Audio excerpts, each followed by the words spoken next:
বাংলাদেশ আসলে একটা নদী মাতৃক দেশ এবং এখানে বন্যা একটা খুব স্বাভাবিক ব্যাপার। প্রতি বছরেই কোনো না কোনো এলাকা বন্যাপ্লাবিত হয়। বন্যার সময় কিছু মানুষ আক্রান্ত হয় এবং বন্যা পানি যখন নেমে যেতে থাকে তখনও কিছু রোগ দ্বারা আক্রান্ত হয়।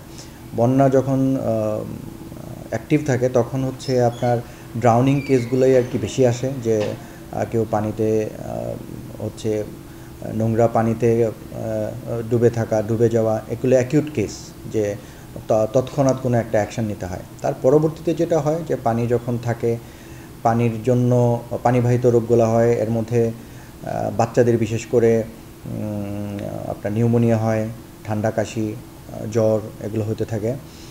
আর পানিবাহিত অন্যান্য রোগের মধ্যে যেমন আপনার ডায়রিয়া সবচেয়ে বেশি কমন, ডায়রিয়া, কলেরা, তারপরে টাইফয়েড ফিভার, এগুলো হচ্ছে পানিবাহিত রোগের মধ্যে অন্যতম। কিছু কিছু ক্ষেত্রে আমরা হ্যাপাটাইটিস এও পেয়েছি, যা জন্ডিসের আকারে প্রকাশ পায়। আর তাছাড়া অন্যান্য রোগের মধ্যে হচ্ছে পানি চলে যাওয়ার পর মশাবাহিত রোগটার প্রকোপ বেশি দেখা দেয়।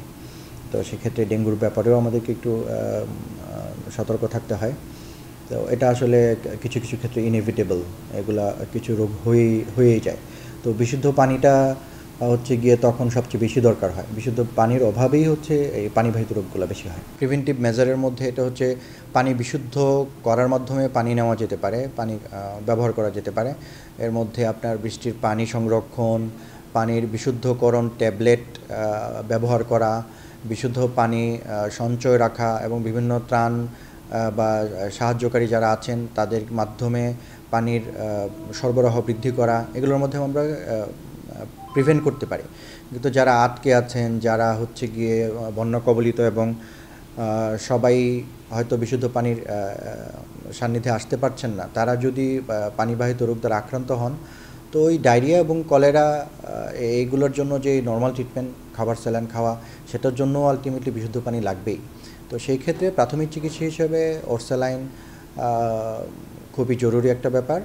আর তাছাড়া অন্যান্য আশেপাশের যদি সরকারি হাসপাতালে বা সরকারি যে স্বাস্থ্য প্রতিষ্ঠানগুলো আছে সেখানে গিয়ে যদি ক্ষেত্র বিশেষে যারা পানি খেতে পারছে না বা অনেক বেশি ডিহাইড্রেশনে ভুগছে এই রোগে আক্রান্ত হয়ে, তাদের জন্য আসলে খাবার স্যালাইন এবং শিরার মাধ্যমে স্যালাইন নেওয়ার বিকল্প নাই। মেইনলি আমরা ডিহাইড্রেশনটা এবং দুর্বলতাটাই বেশিভাবে দেখি, যে ডিহাইড্রেশন কারণ হচ্ছে সব পেশেন্ট হচ্ছে ব্লাড প্রেশারের ব্যাপারে ওয়াকিবল থাকে না। ব্লাড প্রেশারটা মেজার করেই আমরা তখন বিবেচনা করি যে তার স্যালাইন লাগবে না। ডিহাইড্রেশনেরও একটা ইন্ডিকেটর আছে, আবার প্রেশার এবং পালস এগুলো দেখেই আমরা বিবেচনা করি যে পেশেন্টের স্যালাইন লাগবে কিনা। এই জন্য কোনো একজন স্বাস্থ্যকর্মী বা ডাক্তারের পরামর্শ নেওয়া জরুরি হয়ে পড়ে।